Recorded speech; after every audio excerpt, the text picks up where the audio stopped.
கல்பவனூர், ராமநாயக்கம்பாளையம், கொத்தாம்பாடி, பெத்தநாயக்கம்பாளையம், தலாப்பட்டி, பள்ளியாபுரி எல்லா கிராமமும் சேர்ந்த ஒரு சந்தை இந்த புதஞ்சந்தை.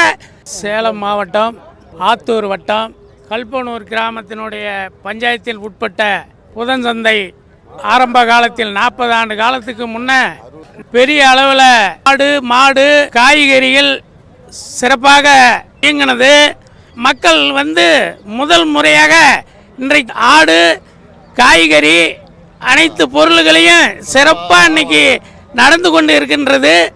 இந்த சந்தையை இன்னும் வெளியில் உள்ள அனைத்து வியாபாரிகளும் இந்த சந்தையை பழைய நிலைக்கு கொண்டு வருமாறு எங்களுடைய இந்த கல்பவனூர் ஊராட்சியினுடைய பொதுமக்களினுடைய சார்பாக வெளியிலிருந்து எல்லா வியாபாரிகளும் இங்கே வராங்க. சிறப்பாக நாங்கள் எங்களுக்கு ஒத்துழைப்பு கொடுக்கணும். நன்றி, வணக்கம்.